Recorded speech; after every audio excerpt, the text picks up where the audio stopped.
ሰላም ውድ የዩቲዩብ ተከታታዮቻችን በያላችሁበት ሰላም ናችሁ? እንዴት ናችሁ? ዛሬ ይዤላችሁ የመጣሁት እጅግ ያዝናና የእስልምናን ገነት ከሳሎን ቤቱ እስከ ጓዳው ሁሉን ነገር የሚያሳያችሁ ቪዲዮዎች ይሆናል። እናም በዚህ ቪዲዮ ላይ ሐሳብ አስተያየታችሁን በኮሜንት በማስቀመጥ ፈታ ያላችሁ ትማሩ ዘንድ በቀጥታ ወደ ቪዲዮ እንለፍ። ለጀነት ሰዎች አላቸው ጡታ አለን በሉ እስቲ አንዴ አለን በሉ። የገነት ሰዎች አላችሁ ተብለናል። አለን ግን የሙስሊሞቹ ገነት አይደለም። ምክንያቱም የሙስሊሞቹ ገነት ምን አይነት ነው ያላችሁ እንደሆነ ስሙት። ለጀነት ሰዎች አላቸው ጡታቸው ጉች ያሉ ሴቶች አላቸው አላህ። ምን አላቸው? ጡታቸው ጉች ተመስጦ ነው የሚያወራው። ሼኩን ስሙት።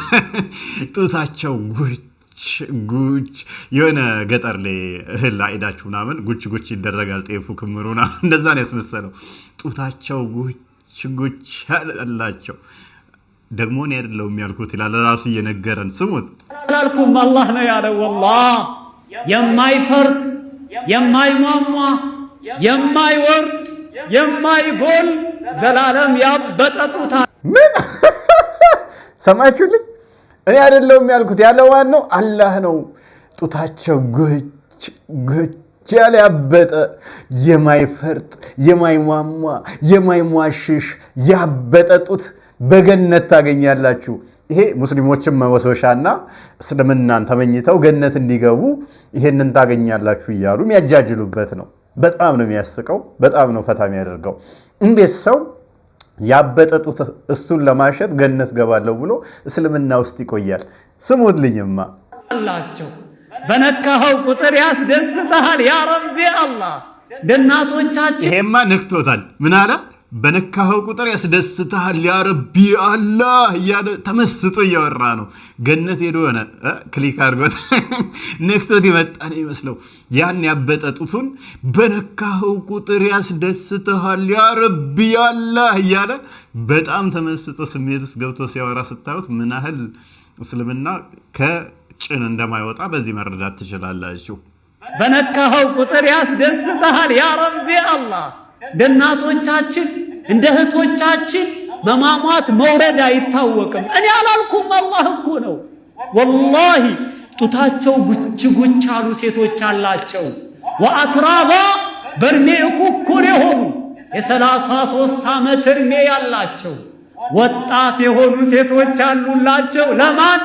ለነዛ አላህን ለሚፈሩ ሰዎች፣ ለነዛ መጥፎን ነገር ለተጠበቁ ሰዎች፣ ለነዛ ዱንያ ላይ መልካም ለሰሩ ሰዎች እንደነዚህ ያሉ ሴቶች አሏቸው ይላል አላህ። አላህ እንግዲህ በገነት ያስቀመጠላቸው ለሙስሊሞች ምንድነው? ጡታቸው ያበጠ እንደ ምድራዊ ሴቶች ያልሆኑ ስነካው በቃ ደስ ይልሃል፣ ያስደስትሃል አለ። ዘላለማዊ ቅንዝርና ይባላል እና ቁርአኑም ላይ እንደዚህ ይለዋል። የዜናው ምዕራፍ ወይንም 78ኛው ምዕራፍ ላይ ከቁጥር 33 ጀምሮ እኩያዎች የሆኑ ጡተ ጉችማዎች የተሞሉ ብርጭቆችም አሉላችሁ በገነት ብሎ ቁርአኑ እንዲህ ነው የሚወሰውሰው። እኩያዎች የሆኑ ጡተ ጉችማ ጡታቸው ጉች ያለ የሚለው ቁርአኑ ነው። ወይዘይ ሰውየውም ከራሱ አምጥቶ አይደለም አላህ ነው ያለው እኔ አይደለሁም እያለ ሲል ቁርአኑ ላይ አለ እያለ ነው። እና ሙስሊሞችን መወስወሻ ገነትን እንዲመኙ በገነት ውስጥ ጡታቸው ጉች ያሉ ብዙ ሴቶችን ወሲብ ታደርጋላችሁ በማለት ነበረ ሙሐመድ እስልምናው ሰዎች እንዲገቡ ሲያጭበረብር የነበረው። ስሙልኝማ አላህ ምን አለ? ወዘወጅናሁም ቢሑሪን ዒን ሁር ላይን የሚባሉትንም እናጋባቸዋለን አላህ ብሏል እያለ ነው። እስልምና የሚከራከር ነገረኝ። ወንድ ልጅ ሴት ካጣ ሊጥ ይለጠልጥ የለ እንደ አንተ እምነት ምንድነው እሱ? እንደ እስልምና እንደ ኢብኑ ቀያም አልጀውዚ እንደሚናገሩት ወንዱ በምድር ላይ እንኳን ሴት ካጣ ስሜት ከመጣበት ሊጥ አብኩቶ ሊጡን ወሲብ ማድረግ ይችላል ብለው መፍትሄ ያስቀምጠዋል። ሴቷ ደግሞ ቆዳ መጠቀም ትችላለች። ቆዳ የወንድ ብልት ቅርጽ ሰርታ መጠቀም ትችላለች። ወንዱ ሊጡን ወይንም ደግሞ ስታቹ ሐውልት ነገር ወሲብ ማድረግ ይችላል። ወይንም ደግሞ ሐባብ በስቶ ወሲብ ማድረግ ይችላል የሚል መፍትሄ አላቸው። እስልምና ሊጥ ይለጠልጣል። ሴቷ ወንድ ካጣች ቆዳ ሰርታ ራሷን ትሸጉራለች።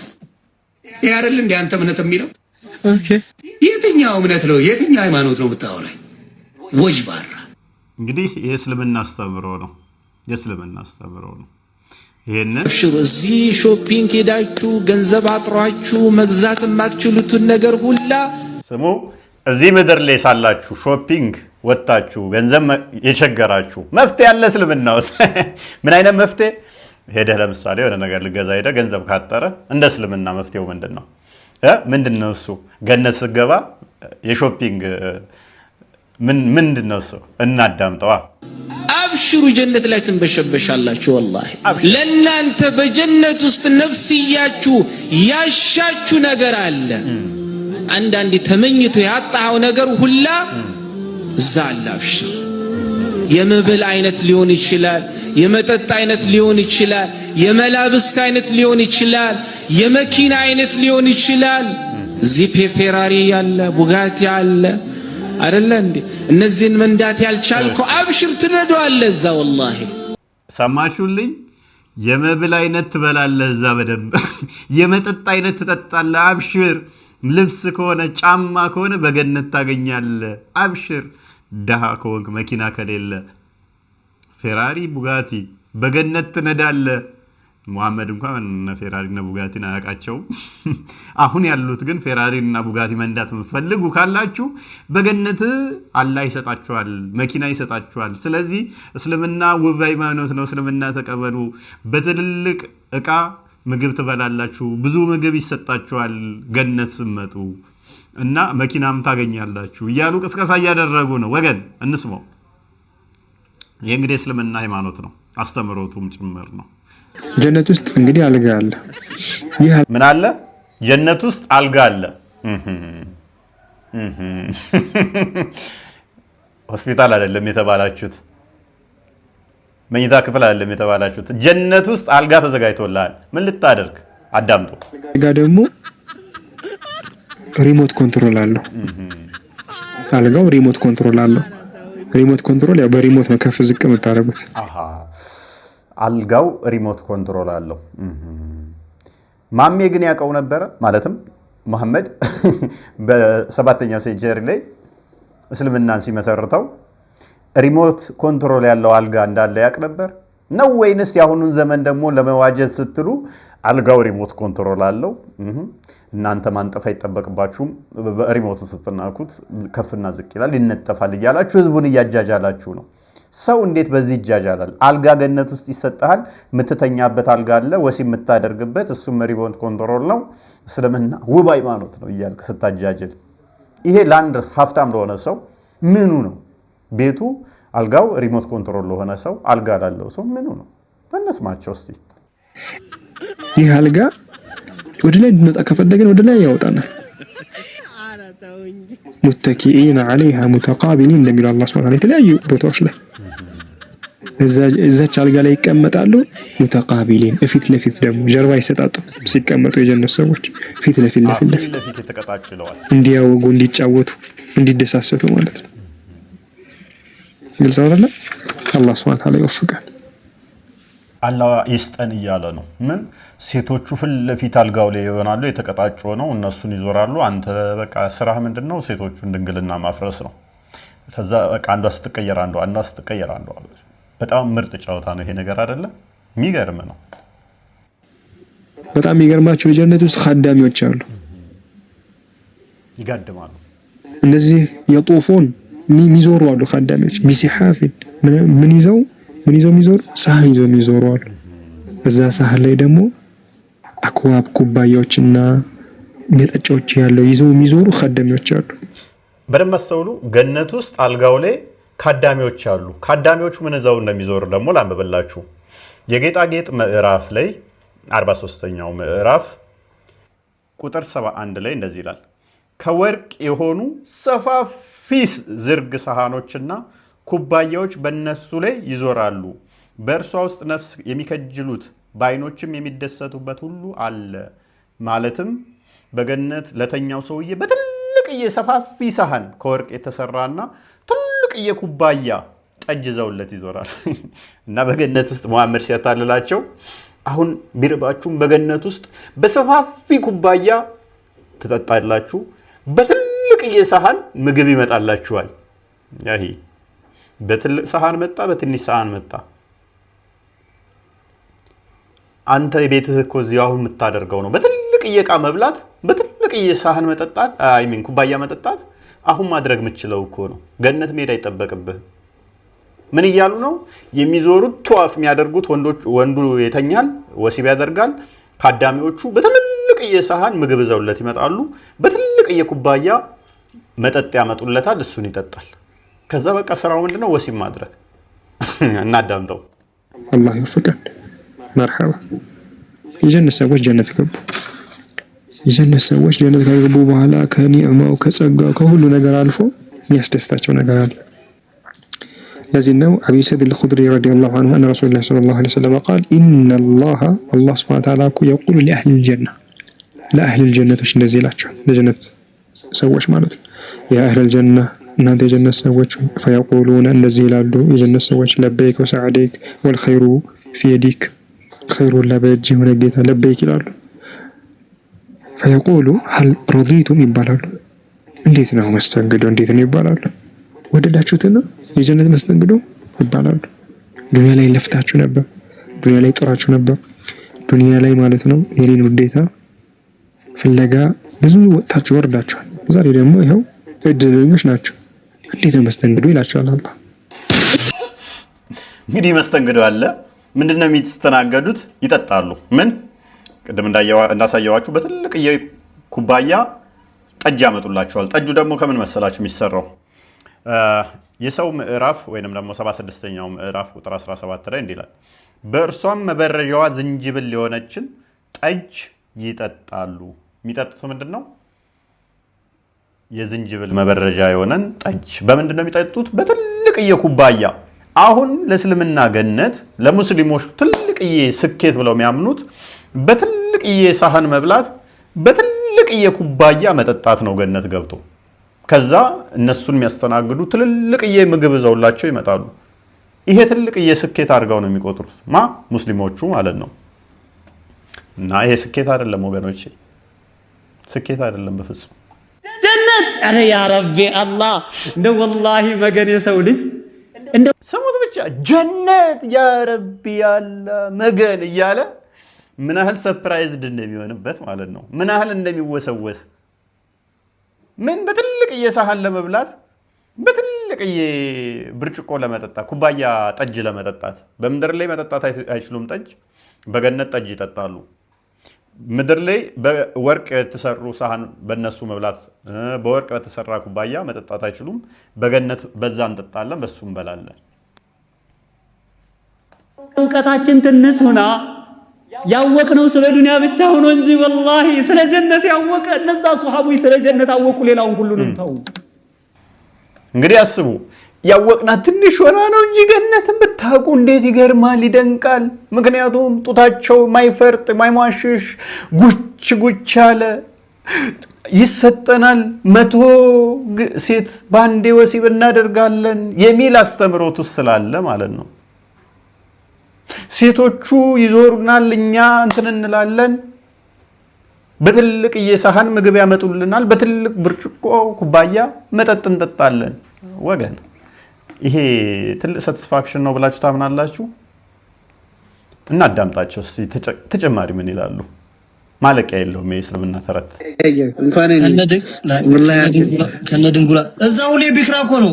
ድንግሎች እዛ ነው ጀነት ከገባን ሁሌ ቢክራ እኮ ነው። ፈጀዐልናሁነ አብካራ ይላል ቁርአን። ወላሂ ምን ማለት ነው? ሁሌም ዲክራ ነው ሲል ወንድ ወሲብ ያደርጋታል፣ አላህ ድንግልናውን ይመልሳል።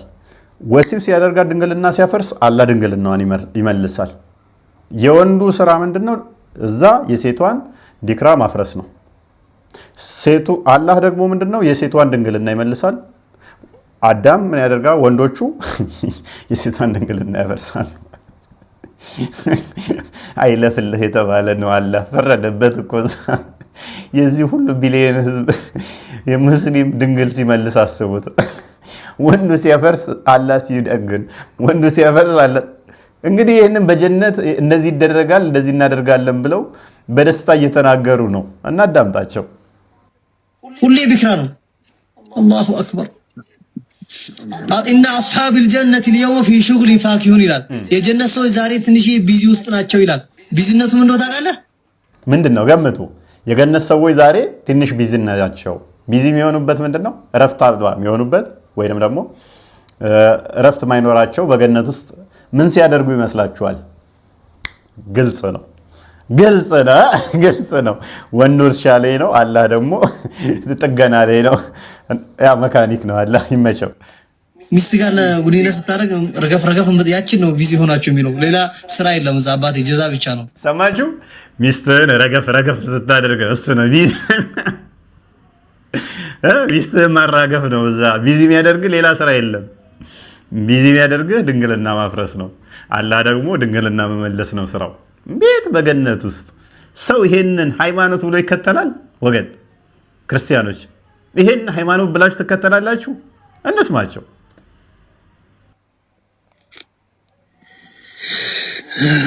እንዴት ሰልቤት እንደሚያደርግ አሁን እኛ ጀነት ውስጥ ነን አባቴ፣ እኛ ጀነት ውስጥ ነን። ጀነት ሌላ ደግሞ ያ ጀማዓተል ኸይር የወርቅ አልጋ አለ። ጁማ ዚያራ ስንመጣ ወርቁ እንደዚህ ፊት ለፊት ነው። ስንመጣም ፊት ለፊት ነው። ስንለያይም ጀርባ መሰጣጣት የለም፣ ፊት ለፊት ነው። ሲድራ አለ ደግሞ ቁርቁራ ታውቃላችሁ? ወሎዬ ታውቃላችሁ? በአማርኛ በሌላ ቦታ ቁርቁራ ታውቃለህ አንተ አይደለ? የሚበላው ውስጡ ፍሬ ወሎዬ ነኝ እንዴት ማለት እኮ ጠየቄ ብዬ ነው። ከዛ ያ ቁርቁራው ፍሬው የጋን ነው የሚያውቀው። እንስራ ታውቃላችሁ? እንስራ ነው የሚያክለው። ቅጠሉ ደግሞ አሁን ትንሽዬ ነው አይደለ? የጀምራው ፍሬው ቅጠሉ አሁን ትንሽዬ ነው ዱንያ ላይ ያለው። የዛን ጊዜ የዝሆን ጆሮ ነው የሚያካክለው። ሶሪ ምንም አስተውሉ። በገነት ውስጥ ቁርቁራ የሚባለውን ፍራፍሬ እንበላለን። የሚያክለው በገነት ውስጥ አሁን ትንሽዬ ነች አይደለ ፍሬው አለ። በገነት ግን ትልቅ ጋን ያክላል። ጋን ታውቃላችሁ? ገጠር ላይ ያላችሁ እናቶች ጠላ ምናምን የሚጠምቁበት ማለት ነው። እሱን ያክላል ፍሬው እና ትልቅዬ ፍሬ እንበላለን። ቅጠሉ ራሱ የዝሆን ጆሮ ነው የሚያህለው።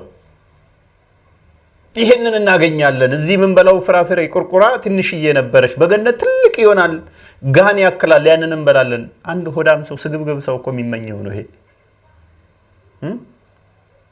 አልጠግባይ ሲተፋ ያድራል ነው የሚባለው ማለት ነው። ከአቅሙ በላይ እንትን ስለሚል ትልቅዬ ጋን የሚያክል ፍራፍሬ በገነት አለኝ።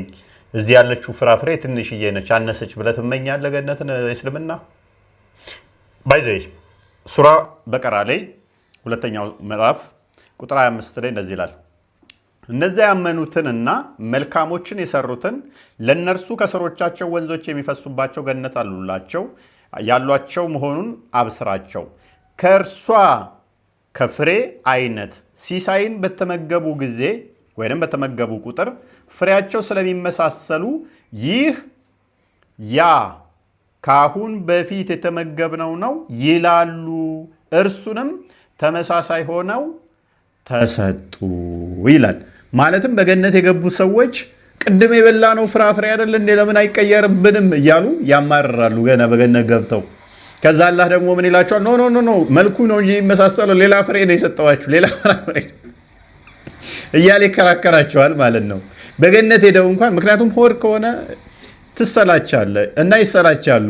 ቅድም የበላነው ፍራፍሬ አታምጣብን ሲሉት ኖ መልኩ ነው የሚመሳሰለው ተመሳስሎባችሁ ነው እንጂ ሌላ ፍራፍሬ ነው ያመጣውላችሁ ይላቸዋል። አዳምጧቸው። ነብዩ አይተውታል ሲድረቱል ሙንተሃን። ጅብሪል እስከዛ ድረስ ብቻ ነው መሄድ የሚችለው። ከዛ በላይ ያለፉት ነብዩ ብቻ ናቸው። ከዛ በኋላ ፎረፎር ምናምን አለ እዛ ግን ምክንያቱም አሁን ለፎረፎር ይጠቁ ሽሮ የለም እኮ ጀነት።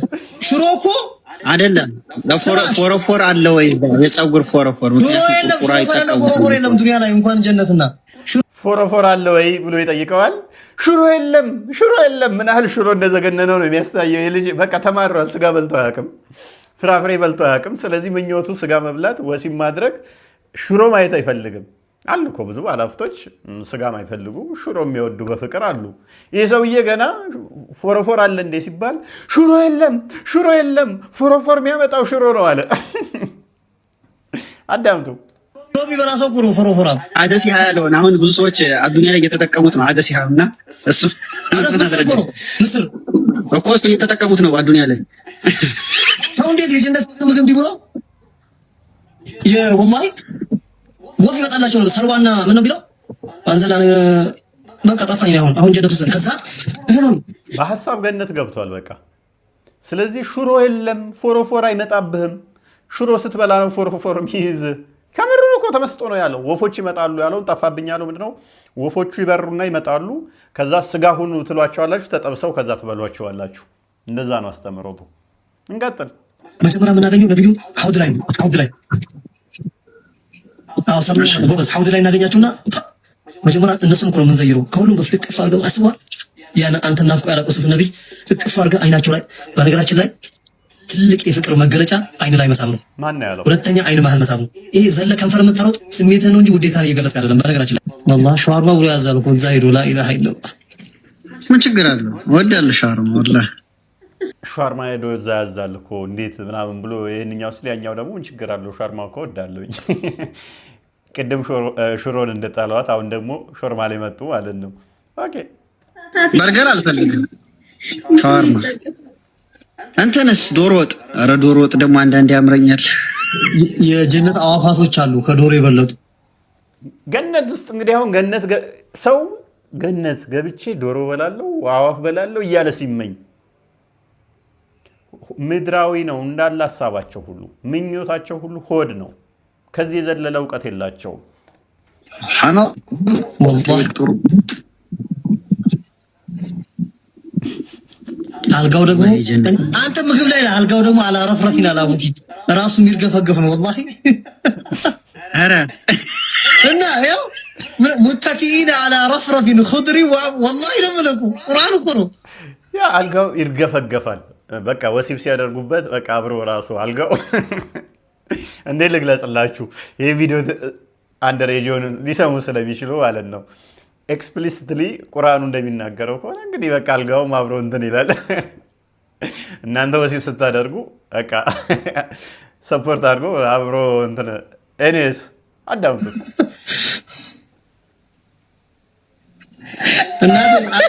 እና አፍንጫሽ እንዳሾልክ እኔ የምለው የወገብ ህመም የለም በለኛ እዛ ቤት። አላሁ አክበር። ይሄ እንደዚህ መፈሻፈሽ እኮ የለም። ዝም ብለህ ነው የምንረካው። ትበላለህ፣ ትጠጣለህ፣ ካካ የለ ሽንት የለ፣ በላብ ነው የሚወጣው። ላቡ ደግሞ ሚስክ ሚስክ ነው የሚለው። ትበላለህ፣ ትጠጣለህ፣ መፈሻፈሽ የለም፣ በላብ ይወጣል። ዝም ብለህ ነው ምረካው ያደርጋል። በቃ ምንድነው የሚለው ሐዲሶቹም ብልቱ ይነሳል። በቃ ቆሞ ነው እንደ ብረት እንደ ፌሮ ይቆማል ብልቱ።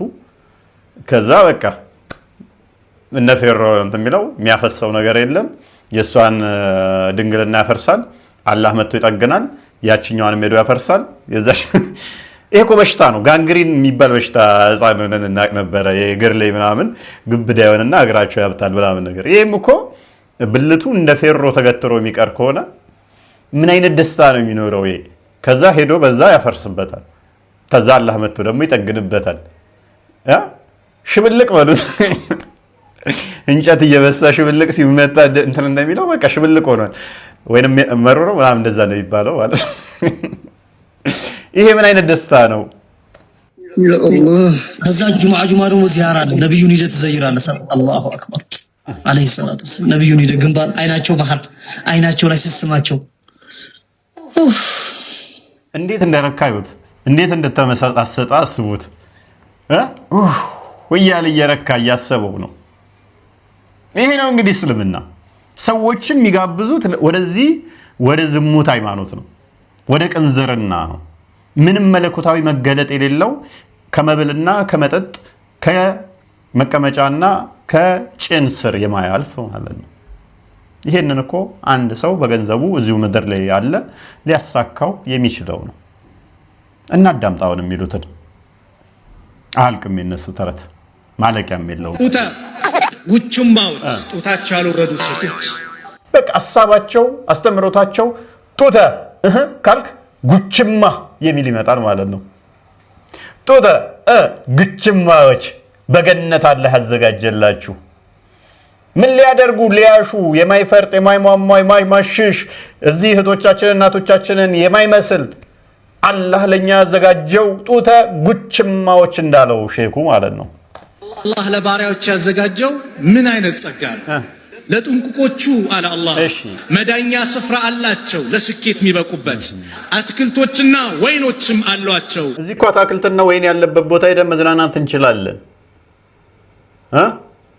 ምንም ገነት መሄድ አይጠበቅብንም። ወይን ለመጠጣት ገነት መሄድ አይጠበቅብንም። እዚህ መጠጣት ትችላለህ። እዚህ ተከልክለ ገነት ወይን ትጠጣለህ መባሉ ምንድነው ትርጉሙ? አዳምጡት። እኩያዎች የሆኑ ጡታ ጀነት ውስጥ ይሄ ነው። ጀነት ውስጥ ነው ጡታ ጉችማዎች።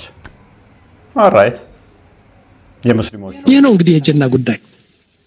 አበደን 100 ሴቶች በአንድ ሰዓት ጅማዕ ታደርጋለህ።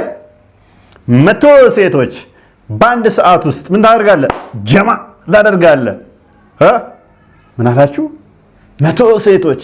ይህ ነው የገነት ጉዳይ። 100 ሴቶች በአንድ ሰዓት ውስጥ ጀማዕ ታደርጋላችሁ። ሴቷ እንስሳ ነች፣ ሰው አይደለችም። አንዱ ወንድ 100 ሴትን ወሲብ ሲያደርግ 100 ሴቶች ተሰልፈው ይጠብቃሉ፣ እኔን እያሉ ይጠብቃሉ።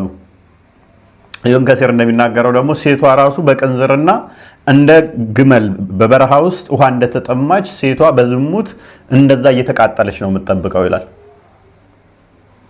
ከአንዷ ጋር ተጣብቆ እንትን ሲል 99ኞቹ አልጋውን እየዞሩ ትልልቅ የኩባያ መጠጥ ወይን ይዘው ትልልቅ የሳህን ይዘው እያመጡለት ስራው ምንድነው? እሱ ጀማዕ ማድረግ ወይ መግማማት ወይ መበሳበስ።